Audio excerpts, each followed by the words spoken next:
Okay, so welcome to the next stage in our curriculum of Be the Tutor Your Student Needs, which of course is the subtitle of my book, Be the Tutor Your Student Needs, but really I've taken the book as a jumping off point. I'm going deeper into all the various ideas that I touch on there. And currently the next topic is educating online, which is of course quite mindfully titled because I didn't talk about online tutoring and I didn't necessarily talk about particularly working. I don't want to focus particularly on online tutors and exclude face-to-face tutors. I really want to talk about how we as tutors need to dovetail tech into everything we do and why. And the book that I'm going to be basing, well, let me just flash a few texts to you to give you some context. So this is the first book I've ever had on teachers and tech. This is Daisy Christodoulo. I don't know if you've ever come across her before. So her expertise is really assessment, and that's what she really focuses on. And this book is old. It's quite interestingly old. It's about 15 years old, I think. I didn't check. And then this book, Doug Lemov's, Julie, you know Doug Lemov, don't you? Teach Like a Champion. This is a fantastic, well, Doug Lemov's work, Teach Like a Champion, is an absolutely fantastic compendium of what works well in the classroom. We don't tend to use it because it's very much classroom based. But during COVID, he released this book, Teaching in the Online Classroom. It seemed hastily put together, if you know what I mean, because there were teachers, as we know, who were drowning, trying to run online learning. And when I got hold of that book, I just wanted to cry for them all, because tutors at that time had pivoted so much more effectively than classroom teachers had. We were just more agile for lots of different reasons. Number one, many of us were already working online. And secondly, the stakes were lower, weren't they? Because the groups of children were lower, and we had a better handle on what was happening in the home, and the communication, if we are good at communication, will have been smoother and enabled us to set things up for our students. Basically, we had more agency, so we were able to make decisions, less red tape. Well put, thank you very much. So I shall stop talking around the subject now, and I shall instead introduce you to this book. So this is Dr. Fiona Aubrey-Smith's From EdTech to PedTech. Yes, she did do me a recommendation for my book because she's a really, really lovely person. Did anyone meet her at BET? No. So she joined us at BET. She always wears a pink dress, which is adorable because she says that just because she's into tech doesn't mean she has to be boring. And actually she's sort of signaling there, she's quite intentional. She's signaling there that it's sort of like, Julie, your focus on STEM and girls, just sort of making space for women in the spaces that they have not yet got enough presence. So her concept of from EdTech to PedTech, anyone want to have a quick go at unpacking that for me, what it probably is asking us to think about? Lucy, do you want to have a go from EdTech to PedTech?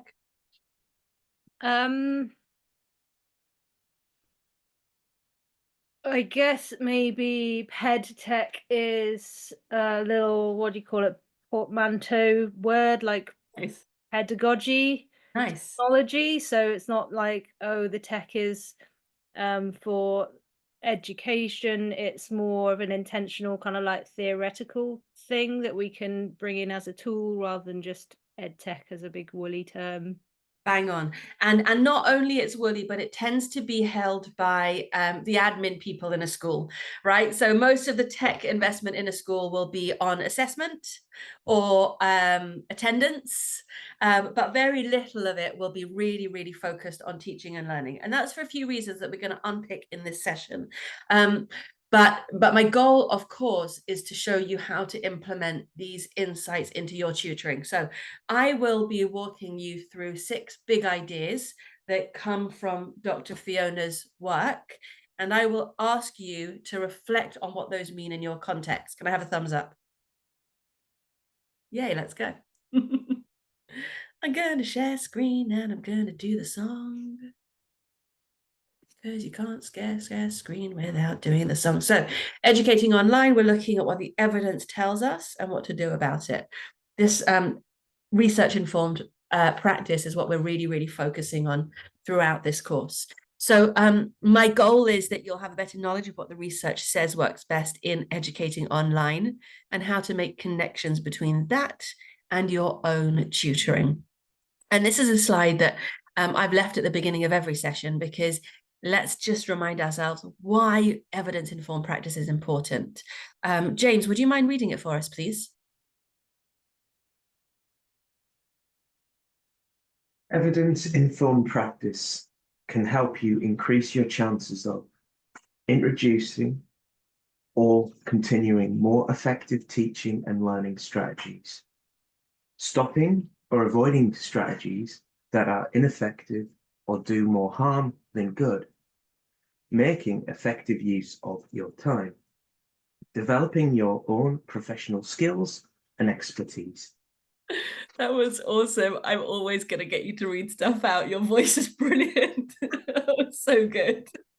So yeah, and for me, the sort of stopping and starting is the key point here. Although, of course, you know, professional development is really what we show up for. So this is Fiona's book, and she starts with these 6 recommendations. So we're going to unpick them together. The first one is this phrase, who's driving the EdTech bus, which is which is asking us to really reflect on what the drivers are. And we already made that point, didn't we, that that tutors were able to pivot more quickly because we were making our own decisions. She talks here about senior and systems leaders should be the one championing digital technology, not just the EdTech enthusiasts. Not just the nerds. Julie, what are your thoughts? Yeah, before I left the classroom, I was part of the group, and we were supposed to be set up so that we could trial new ideas within the school. And if we liked it, then the idea was they'd go ahead, and if we didn't, then they would rethink it. So it was actually being used by teachers in the classroom before SLT went, this is what we're going to do now. And that was fine until SLT do that, don't they? We came up with a brilliant idea that we thought it really needed investigating, and we were told, oh no, we're not doing that, we didn't think of it. So the whole thing kind of went really well for 2 or 3 things, and then we went, actually we want to look at this deeper, and I went, no, you can't do that. And it all kind of went and stopped. So there's a lot in there that I think we're going to touch on throughout this conversation. But can you just unpack that feeling? Because where you just shook your head just then, yeah, we just gave up. You gave up. Those of us that were involved in that group, we were like, what's the point? You're actually just asking us to rubber stamp your ideas, and you're going to go ahead with it anyway. So why are we putting the effort in to allow you to show the rest of the teaching staff how we can use it if you're not going to listen to us? I mean, up to then, everything they brought to us, we've gone, yeah, okay, I can see how this can work. Not for everyone, better in this department, not so good in that department. But if you're not going to listen to us, then we're just here to kind of rubber stamp your ideas, which is not how it was supposed to be. Absolutely not. So and I think we stopped turning up to meetings, and I didn't get time to try that this week, sorry. Yuck. It didn't work. Yuck. Been in those meetings. Lucy, your thoughts? Yeah, I think it's a pretty poor excuse to just be like, oh, I'm not a technology person, I just do things by the book and I've always done them this way. And we've all worked with people like that, and you can empathize, right? Some people aren't very good with change, or they've been there for a long time and that's just the way things are done. But my God, it can just save so much time and make it so much like so much less painful if you just let go. It's like there's this kind of like grip with certain people, that this is the way things have to be done. And I do think that most of, if not all of the people in QT are very much like the opposite of that. They're just like, how do we think around a problem? How can we fix this? Let's make it better, rather than just like, no, live by the book, die by the book. Yeah, I read a blog that really helped me when I was running a school, and it was about how to keep the right people on the bus. And they identified people as owls, foxes, donkeys, and sheep. And I think that those people that you're describing there with the donkeys, the intransigent ones. Yeah, I mean, it's very pejorative, but it is It kind of, is. it's true, isn't it? And the thing is, it's like technology can be scary. And I do, I get it. It's not just like, oh, let's just have tech for everything because that's the best. It's just, you've got to be critical about it. Yeah, that's right. And I think you're absolutely right to scrunch your nose up. I think you're right. That was pejorative. As I said, that it did sound like the wrong kind of culture to be coming from. And actually what we want to do here is create safe spaces where people can have a go. So you can stop feeling like you need to dig your heels in and be afraid of change. For me, the word championing becomes really interesting, because what Julie's saying about the leadership using the teachers to rubber stamp rather than to listen. Yeah, so it should really be that somebody is making a suggestion, but I don't really want to focus on the school side of things, but it should be that the teachers make suggestions to the leadership and the leadership champion them, rather than the leadership have ownership of them. So let's see if we can pull it down now, because James and Georgina haven't worked in a school, which is an asset here, to who's driving your ed tech bus. James, do you want to go first to give Georgina a little bit more landing time? Yeah, I'll make a start. Ironically, it's drawing to something a little bit outside of sort of the teaching, but I was started watching a series on Netflix. It was called Spotify. And what was happening was the old music industry was just not moving, because it was basically sort of these old white men at the top who didn't want any change. And eventually, a young breed of people helped make that change happen. So ultimately, I think it's younger people, what they're demanding. Ultimately, that's what's driving the change. So it's how we can present better to younger people, not really to ourselves or older people. It's how do we present better to younger people? I think that's That what's is a flooming driving the awesome change. answer, James. You're on form today. That is so profound, because I thought the answer was we're the tutors. We don't have to answer to anyone. We decide what we want to use and we use it. But you're saying it's the students who will lead and inform us about what it is that they need, which is definitely where Fiona is going to take us next. Georgina, for context, this 6 points that we're going through are from the beginning of this book. Georgina, what are your thoughts about who's driving your ed tech bus? Well, listening to Julie, I was having flashbacks to working in pharma, so it's definitely not just schools, it's the same deal. In where? When I was working In pharma, yeah, it's the same deal. And I have always been someone that when there was new software, I'd play with it and see what it could do. And even if it was old software, like my email inbox, I'd play with it and see what I could do. And there'd be features that nobody was using, and I'd say, why hasn't anyone done this? This has made my life so much easier. And again, that ended up being my job, like go and play with all of the tools, find out how we can use them to make processes better, share it with everybody, which initially made me think, amazing, playtime, but was so frustrating because I'd go and do that and come back with something and say, this actually really makes this process take 1/5 of the time it currently does. And everyone would say, yeah, but I don't want to do that because I don't know how to use it. Like, right, I just told you how to use it. I've recorded a video and written you up a document on how to use it. Want to give it a go? I'm a donkey right now. You're describing this to me and I'm like, la. So it's really hard. Change management is really hard. I actually know somebody who had a similar this is an interesting parallel, had a similar experience, but on the subject of EDI. So they were asked to take the lead on equality, diversity, and inclusion in a big tutoring business. And they made all the recommendations because they was deeply committed to the topic. And there was no follow through. And they were so disheartened. So so I think it's quite an interesting parallel, because these are all the places where where we're sort of opening our minds at the moment. One more point I want to bring out is this idea of not just the EdTech enthusiasts.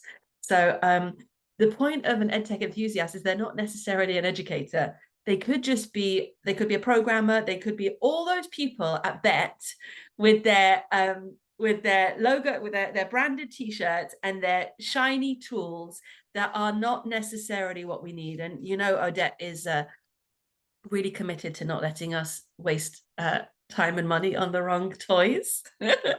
So that's going to be here as well. But I'm going to hold on to James's point that the young people should be driving the EdTech bus and we should be providing what they need. And I think that's a really lovely approach. Please excuse the great big biblical reference there. I just thought it was funny with the phrasing, know thy pedagogy. And obviously quite timely as well, since I've just come out of the Jewish festivals. So know thy pedagogy, be clear about your pedagogical intentions, your pedagogical beliefs, and your pedagogical practices. I am not going to be able to unpack all of that in this session, but suffice it to say, the whole book, Fiona's whole book, is about understanding these things. And you know, although it has EdTech on the cover, it's really a book about understanding who you are as an educator so that you can make informed decisions. She doesn't actually talk about tech until page 126. I just looked it up. So everything that she talks about in the use of tech before then is really about understanding what you're trying to achieve. And I think it's interesting that we have maths, science, and English and art in this room, because your intentions, your beliefs, and your practices may well be very different. Who wants to dive in and start unpicking what it is that you're trying to achieve, and therefore how that's going to inform your use of tech?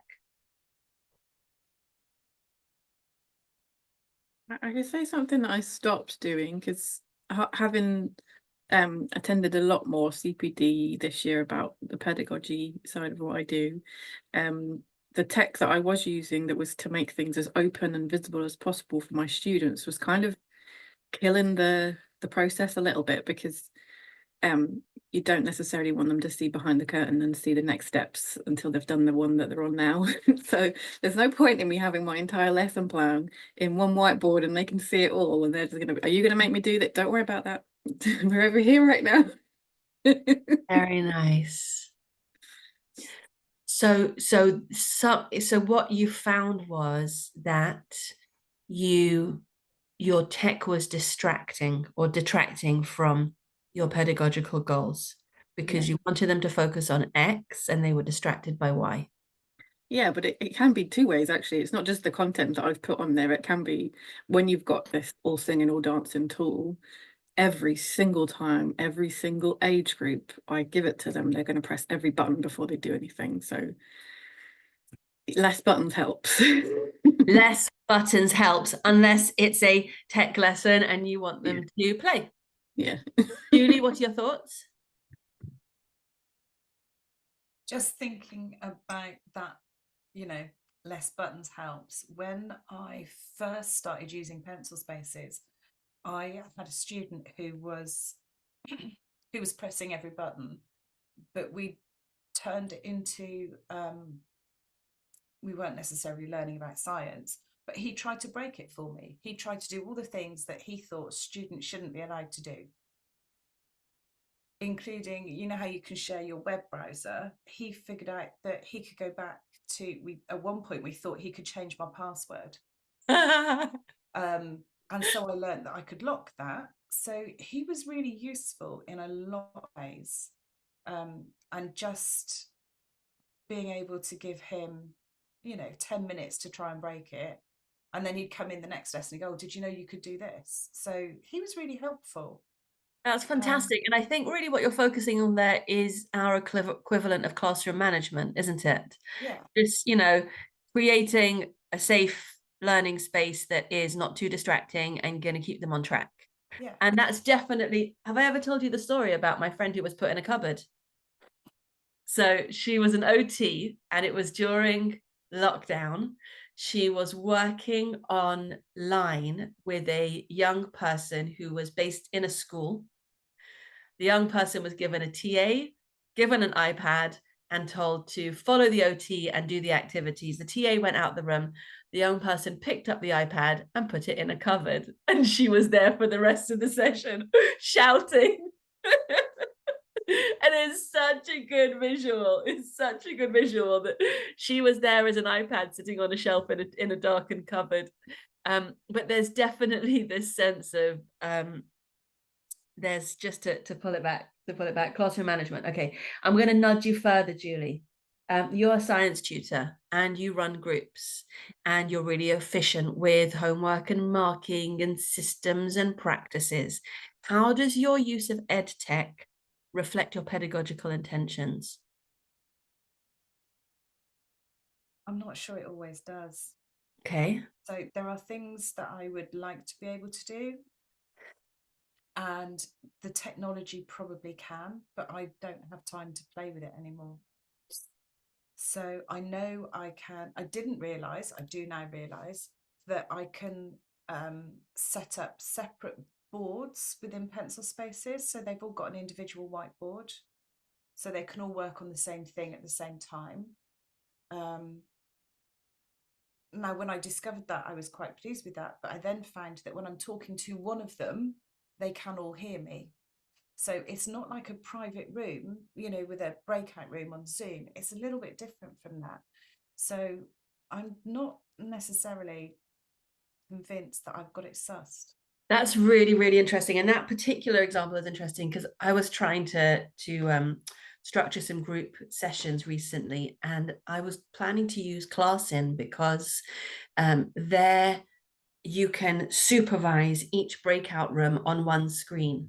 So you can see the students and the work all at the same time, as if you've got a bird's eye view into everybody's little room, which really intrigued me as a way to separate them and put them together. But I really think that, you know, and we spoke about this last week. Oh, that's really good, Georgina. You can make private rooms in pencil spaces. Thank you. I think that we spoke last week about leveraging groups as more than just big one-to-ones or small classrooms, right?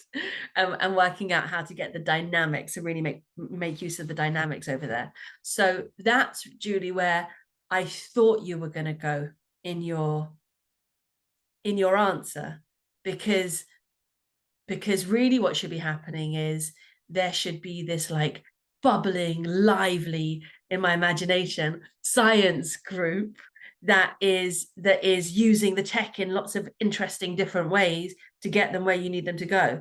And sometimes that's complicated and sometimes it's really, really simple. But I'm curious, before I move on to the next person, did you find that ability to have different boards because you were looking for it, or did you stumble across it?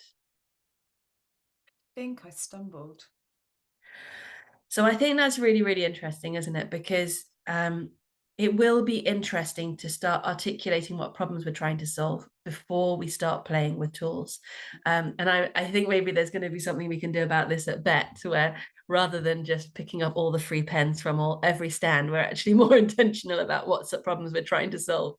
Lucy, what are your thoughts? And I want to hear about English and also about art, if you don't mind. I just say ain't nothing wrong with picking up free pens.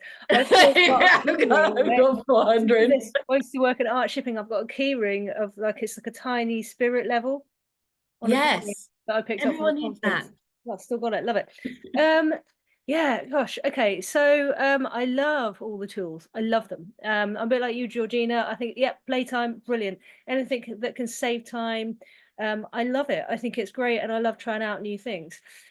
Speaking of which, I've got this thing here, which is like a drawing tablet, but you can see the work on the screen kind of thing. Now that's great for teaching art, because if you're teaching art online, you can literally just draw it. You know, they say that a picture tells 1,000 words. So that's fantastic. But Julia, you probably already know this, but I'm a massive doodler. I love mind maps and doodling. I'm literally always, I'm listening, but I'm sort of like cutting, sticking, rearranging, doodling. I tell my students, you've got to have a doodle page. It's totally fine to doodle. It's not, I want you to doodle, right? Because it helps. But what I end up doing then is I end up kind of doodling on the whiteboard, which is nothing to do with it. It's not about them. And that's my thing. And I need to not do that because it's distracting. Like if you're doing something, it's like, Right, okay, Lucy, here's the I objective. love you. I'm going to pause you. Yeah, Your go for it. pedagogical intentions are not to have fun in your session. Your pedagogical intentions are to inspire creativity in your young people. I know, but I do like to have fun. I love that. I love that. But you're definitely not billing parents for you to play with tools that you love, right? Exactly. Yeah, that's what I'm saying.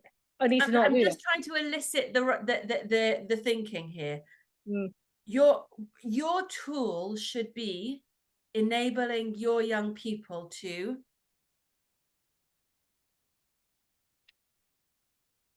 go on. Who, me? Yeah. Okay, it should be enabling them to take control of the learning process rather Nice. than like watching you doodling. Nice. Okay, what else? Gosh,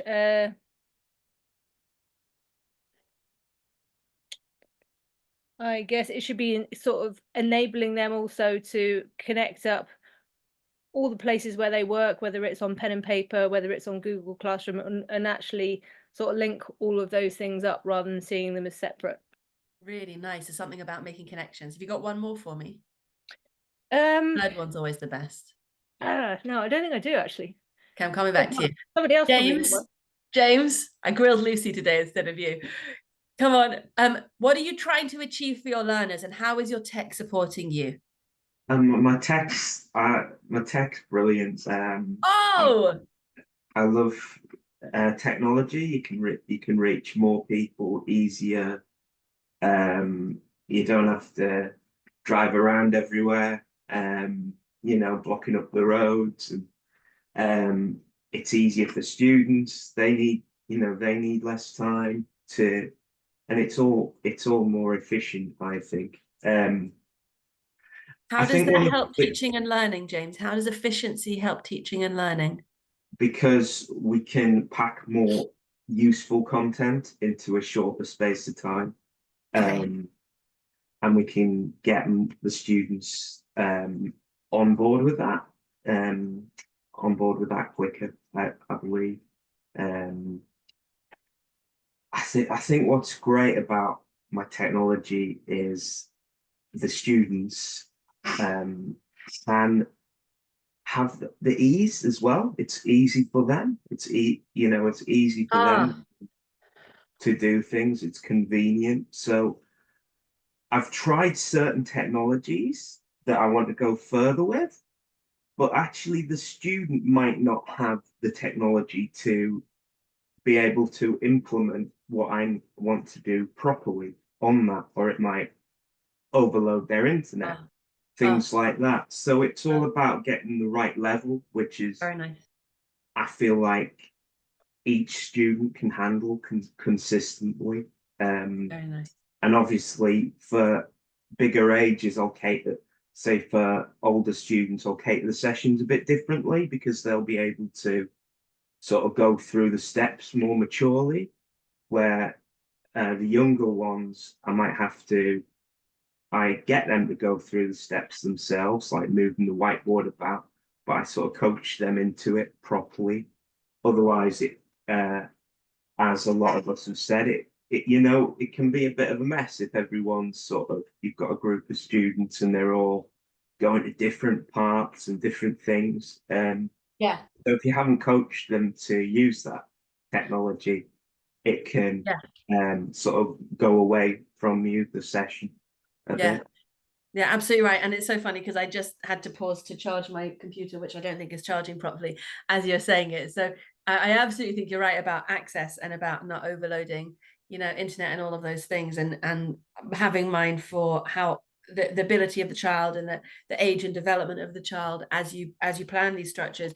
You reminded me of something that Doug Lemov says in Teaching in the Online Classroom. He uses the phrase dissolve the screen. dissolve the screen. Georgina, what are your eyebrows telling me?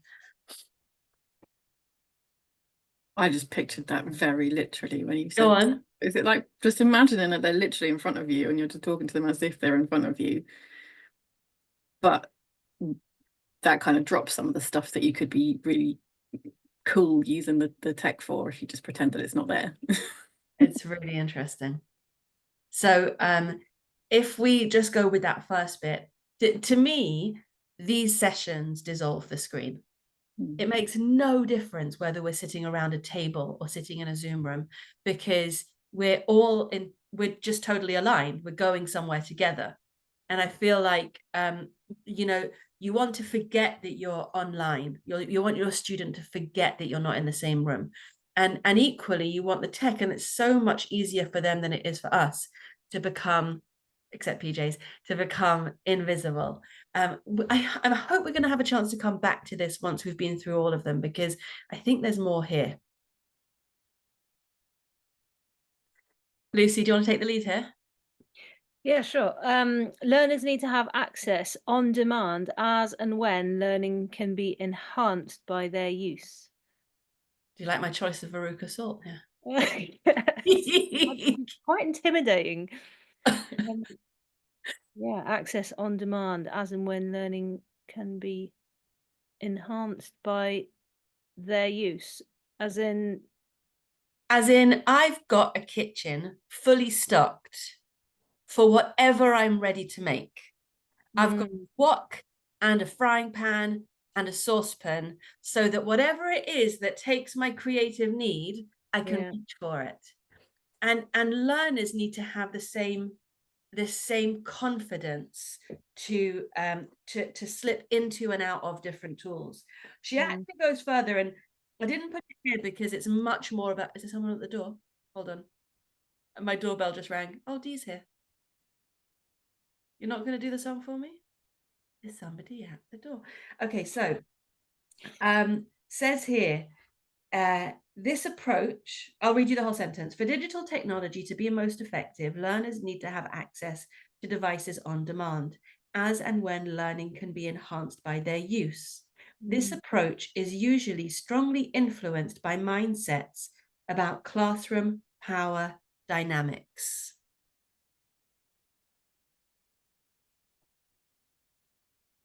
Classroom power dynamics. Now, I can tell you at home, my kids are always wheedling for my phone. Can I have your phone? Can I borrow your phone? So much so, if I'm sleeping, they wave it in front of my face to unlock it. Interesting about the tech. All right, Julie, just you didn't have that. Your kids were older.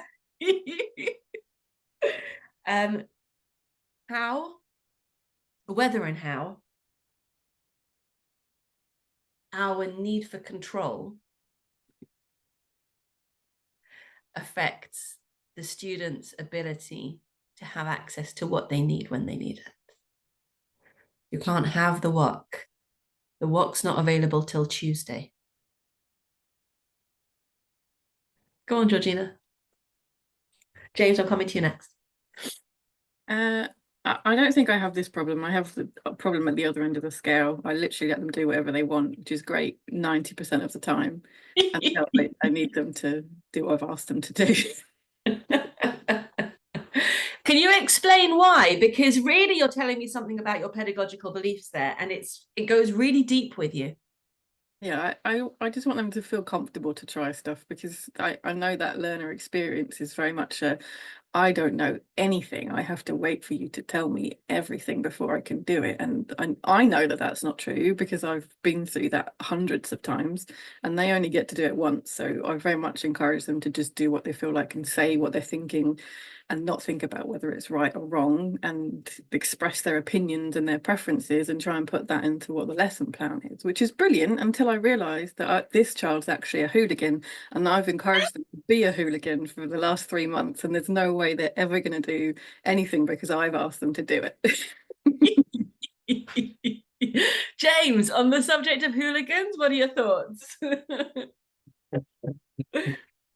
Well, my belief is that there is we have got all the information out there. A student could go online, do all the research themselves, and learn about Nice. pretty much every topic in huge detail.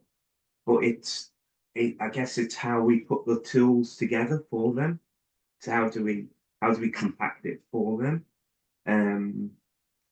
So ultimately, if we can put it in a way that's compacted to them, that's really good, and that's easy for them to get on to whenever they need it, then they can do that. At the moment, the internet's so big, there's so much information, it's very difficult to actually link everything together into a suitable package. I think it's really powerful what you're pointing to here. I think the word is curation, that you need to curate the correct choice of tools that are age appropriate, topic appropriate, so that they can have access to each one of those on demand rather than the whole of the internet on demand. Yeah, because as well they won't do it if it's if you're driving the parents. I think it comes with pressure on the parent, a little bit of pressure on the parents. Nice. Because ultimately it's the parent that's part of that process as well. So it's interesting that this is the first time we've mentioned parents, because I was wondering whether anybody would say that the parents are driving the tech bus.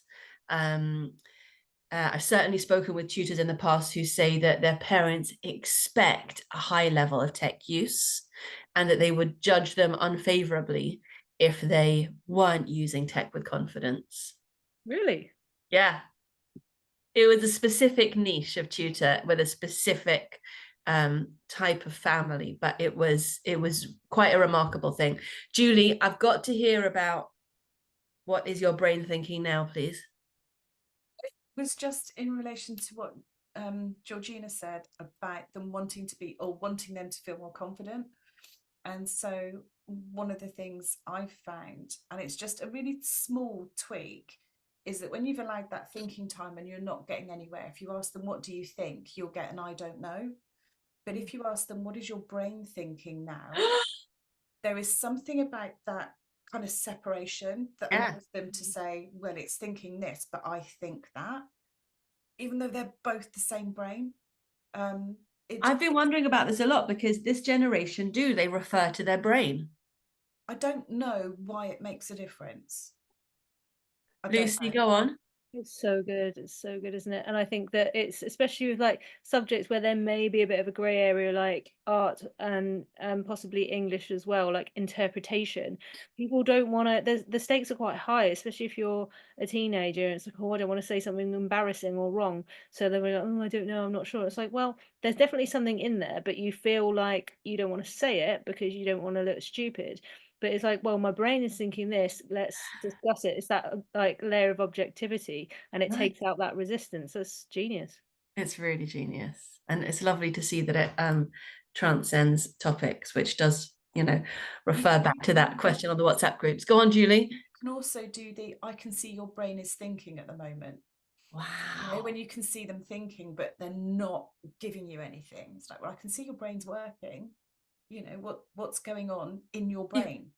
For me, that's the whole dissolving the screen thing is there in that phrase. I can see what's going on behind your eyes through a screen. That's awesome.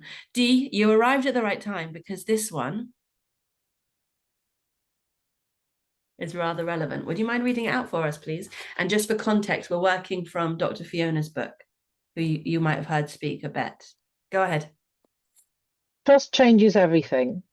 Digital technology offers the most benefit in a context in which learners can be agentive about their own learning.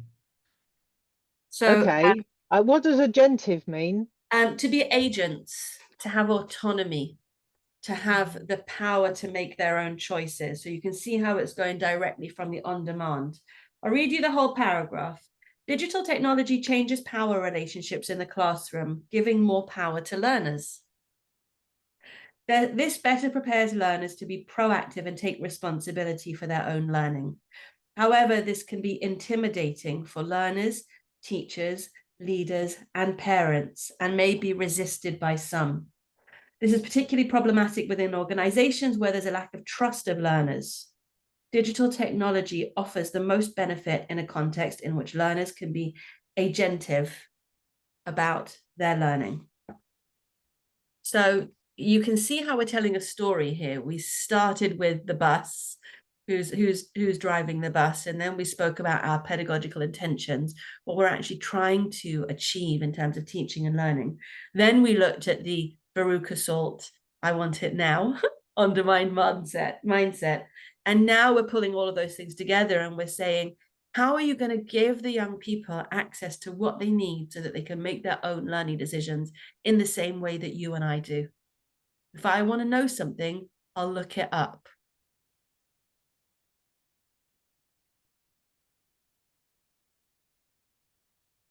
And why is trust at the bottom of it? Go on, Julie. The thing I think reading that is replace digital technology with tuition. Nice. Does it need to be digital technology? No, it's the tuition that offers the benefit with them having some autonomy with their and isn't that what tutors do? I don't know. Well, you do, because you just you know what I'm trying to say. Just can't put the words in. I tell you why. So when you were telling us about the boy who broke pencil spaces for you, I was thinking about this point, because you trusted him. He went out there with a sledgehammer and he showed you how to create safe spaces, what to turn on, what to turn off, so that the children could then have a trustful space within which to work, right? So of course we always have to take the lead and create those safe online spaces for them, and yet they have to be able to open a whiteboard, you know, take notes, whatever it is they need to do, doodle.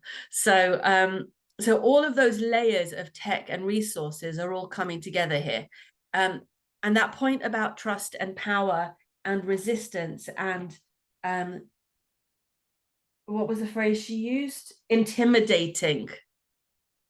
Comes back to where we started when we said, you know, there are people in school who are intimidated by the use of tech, and tutors don't necessarily have to worry in the same way because the stakes aren't as high. We can have a go.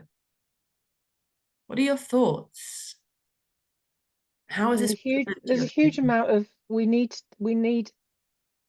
need to be curious, and we need to encourage that curiosity if it isn't already there in our students. Really nice. And I think, you know, as I was listening to you talking, Julie, I think what you're describing is good tutoring. And what we're trying to do is we're trying to all get there together. So this picture that I chose here took me a while to find, because most pictures had an adult leaning over the children, or an adult reaching their hand through the children to reach the mouse.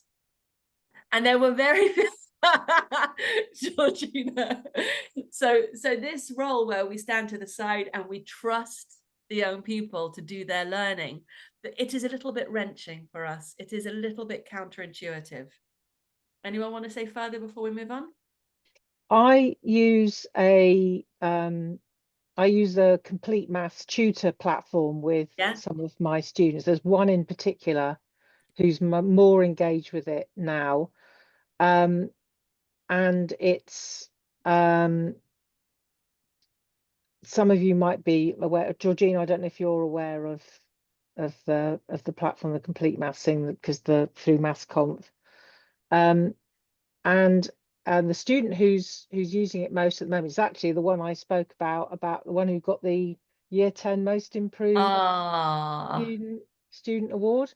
And it's a great platform because it does a diagnostic and it works out what you should be doing, which is fantastic. But it also has built in this memory boost, so it's doing the retrieval practice. But each of the goals that it does, the last quiz they do, a remember quiz, is actually pulling stuff in from other subjects. But she trusts the platform. She trusts me that I'm asking her to do this because it's going to be good for her. And I trust Complete Maths that they've built something that is going to respond to her needs on her mathematical journey. I think you've absolutely nailed that, Dee, about the trust in every direction and resources that can be trusted as well. And we've spoken before about how that affects the relationship with the parents as well, having those trusted tools that everyone feels safe with. And we know that with online, there are different signals, aren't there? I don't have the book in front of me, but Rachel Botsman's book, Who Can You Trust, talks about how we have a different currency for trust online. So if Complete Maths was riddled with spelling errors, the young person wouldn't trust it with their maths. And so there are lots of ways that we signal trust with online resources. James, what's your opinion? Talking about the trust and the sort of adult putting grabbing the mouse. Yeah. I can resonate that used to happen a lot to myself, and I thought, well, actually, just give me some time, and I can figure it out. Yeah. So with my students, sometimes I have to say to myself, don't do anything, and it might be one or 2 minutes where they're just looking at things, messing around a little bit, but then I'm like, I'll trust them to do it in a bit, and most of the time they focus in, and then they actually do better when they do that. And I think they feel like actually no one's breathing down your neck at the moment, you can sort of be yourself. That's really, really beautiful. I'm going to sit with that. I'm going to move on to the next thing, but I think that idea of just giving them thinking time is just perfect. Thank you. Number 5, monitor what you value. And of course, I've given you some examples of different things that you might value here. Fiona makes the point that use of digital technology gives you the opportunity to measure different things than you may be with focusing on the actual work, the actual progress, the actual attainment. What is it that you're really looking to achieve with young people? And some of the things that we've mentioned here are certainly curiosity, the willingness to have a go, taking the lead in their own learning. I'd love to know where the value is and what your value is, what you're trying to achieve. So again, in order to know whether the uses of digital technology are adding the greatest value, you first need to be clear about what you value. Is that somebody's early for the next meeting? To me, that comes back to what Julie said right at the beginning, with the school leaders who are asking her to explore resources, but they weren't really valuing what they were hearing. So I guess my question is, I don't really have a question for this one. I think my question is something around, how does your tech communicate to your students what it is that you value? Think about the 7 Ps, think about your pedagogical intention, think about how you signal to the young people what's really important here. What are the 7 Ps? So you've got the book, my book, haven't you? Yes, I have. Yeah, haven't read it yet, but I've got it. Okay, fine. Well, you'll get there then. Yep. It's in workshop 1. Okay. Part 2, workshop 1. Okay, go ahead. Insights about. And nobody's got anything here? Yeah, I think it's about accessibility and ease. Nice. Yeah, I want them to feel like they that they've got everything at their fingertips, and that can be a pencil and a pen and paper as well. And I kind of want them to feel that they can do that just as easily as picking up a pen and paper, and that one's not necessarily superior to the other. It's like, what's working for you in this exact moment. And yeah, just that. I mean, they're also tech savvy, most of them anyway. So to be able to kind of hack into that and have that as part of their kind of tech landscape, the education thing as well, that's a goal, isn't it? The value of Absolutely. accessibility. Absolutely right. My son has just become extremely good at applying eyeliner because he's been watching demos on YouTube, and he's got brilliant eyeliner. I wish my eyeliner game was that good. So other things are, you know, they go ahead and they find what they want, don't they? Other elements that I think are important when you mentioned accessibility, I was thinking about inclusive practice, Lucy, and ways that we can use tech to be inclusive. Things like allowing children to use the chat or to have their screen off, or what else could you use? Georgina, what are your thoughts? So one of the downsides of the fact that I love tech is that I love using all of the different ones at the same time. So I've had to be very aware to not let the tech lead the way that I'm doing stuff. Do look at what it offers and then find ways to combine that into the best practice, and then have options. So I have obviously the video conferencing and a whiteboard tool. They don't have to be from the same provider, just pick the ones that offer the best for what I need. And then for the students, the fact that I have an online whiteboard and they can do all of their work in there doesn't mean that they have to. So some of them will want to work on paper, so I'll say, this is the material that I'd like us to do now. You have the option to write on the whiteboard, you have the option to annotate the shared screen, or you can just write it on paper and hold it up to the camera. What do you prefer? And they'll all give me a different answer depending on what's more comfortable for them. So the fact that I have that option and I'm not just forcing them to use the tool because it's cool and it's there, just means that like they're still leading, even if I'm using the tech that makes my life easier. I love it. I absolutely love it.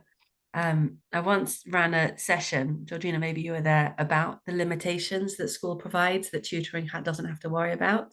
And all of that you've just described, I'm going to take this from there, I'm going to take that from there. I don't have to worry about it. I don't have to ask the bursar's opinion. I don't have to set up passwords through the administrator. I can just make it work. And then I can give the young person the same freedoms as well. You can use a piece of paper if you want, that's fine. Yeah, there are many right ways becomes the value that you're communicating. My computer is about to die, and I want to give you this last one before we have to wrap up. James, would you mind reading it for us, please? The evidence iceberg, in-depth, small-scale studies and practitioner. Oh, My bad. thank you. Very worried about my charger right now. Sorry, I'll start again.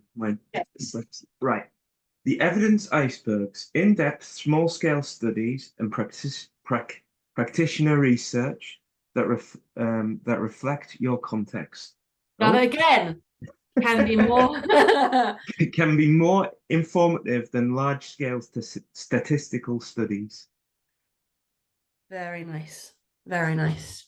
So for me, this key point is you don't have to worry about the big data. We always look at the big data, don't we? We look at the teaching and learning toolkit and we look at John Hattie, and that's because there's lots and lots of information behind it. But this idea of focusing on your context and research that reflects your context becomes really interesting. So, of course, we know that really they're talking to teachers and they're saying, if you work in a faith school in the countryside with mixed classes of year 5 and 6 together, then you want research that is created from an equivalent school so that it's informing you on the equivalent.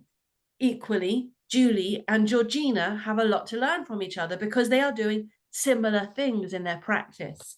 So, and yet we also know that Lucy has plenty to learn from Dee because they are doing different things using the same type of pedagogical intention. So I just thought it was lovely that she sort of brought us full circle, didn't she, Fiona? She took us, she has pointed us again and again to being intentional, to be focused on what we're really trying to achieve with our young people, and then using tech to support it. So she used that phrase early on. She said, it shouldn't be led by the ed tech enthusiasts.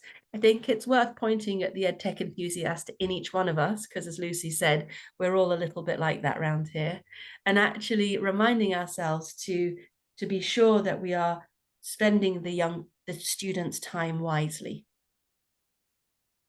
And then to go right back to that idea of, oh, sorry, you've seen that.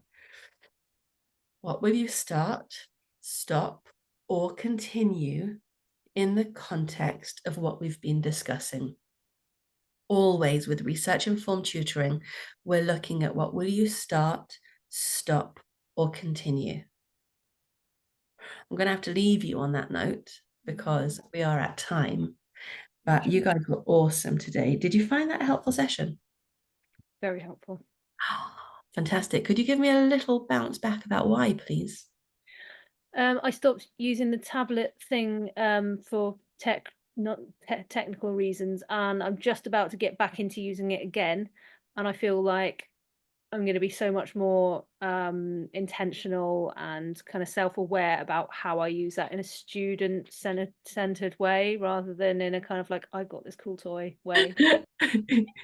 Awesome. I'm going to park it on there. Student-centered is exactly where I wanted to get us to. Thank you so much for your time today. Thank you, Julie. Thank you, Lucy. Thank you, James. Thank you, Georgina. Thank you, Dee. See you guys again. Bye. Thank you so Thank much. you. Bye. Thank you.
Hi, Mark.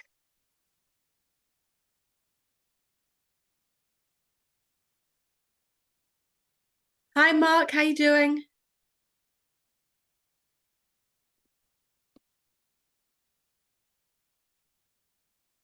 Mark, are you there?